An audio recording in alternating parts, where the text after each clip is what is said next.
Hey, this is Russ. I think there's one more measurement that needs to be taken besides your typical flexion and extension measurement. And I don't know how they're going to be able to do it. I think they need to measure a thing that I will call smooth, continuous fluid motion. All right. And here's what I mean by that. I was thinking about the events that were occurring this week, hearing about, shootings that are occurring inside grocery stores. I said to myself, if that situation happened to me, would I be able to move quickly and get out of that situation? And the answer would be no, I wouldn't be able to do it. Okay. I heard about these guys that, they heard the noises and they immediately ran to the back and get out of there. Okay. I wouldn't be able to do that. All right. So even though my numbers are good, I can't move fast. All right. For instance, if I've been sitting in a chair, let's say I've been sitting in a chair for a half hour and I heard those noises, would I be able to get up and get out of there? And the answer would be no. I couldn't do it.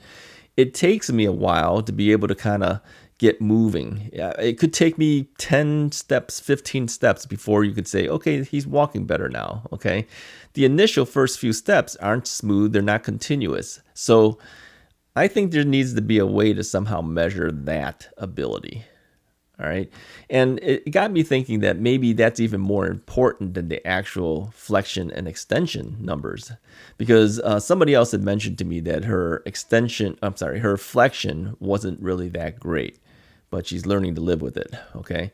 So it got me thinking about that again. And I said, well, really it's her life. It's her decision on how far she's willing to take it. Right.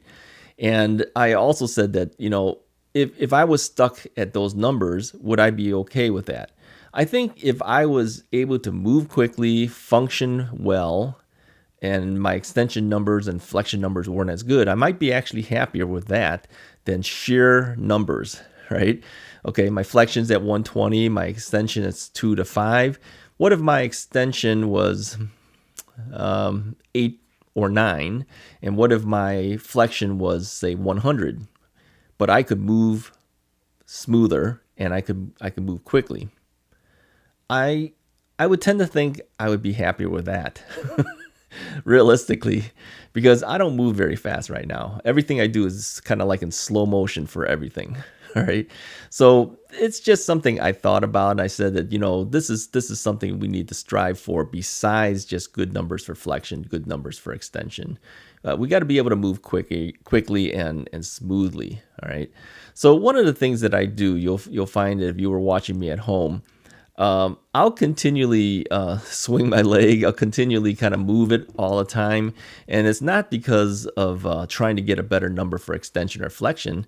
It's to keep it smooth, to keep that leg moving, to keep it smoothly going. Why isn't that measured? Right? So I'll put this out there for physical therapists or any other people who are of better qualified things than I have, that could maybe answer that. Do we measure things like that? How easily are they moving? How quickly are they able to function? I think that's just as important. What do you think? If you think that is, go ahead and make a comment below. Let me know that. All right. Anyways, if you like this video, nice and short today, just go ahead and hit that like button and the subscribe button, and I'll talk to you guys next time.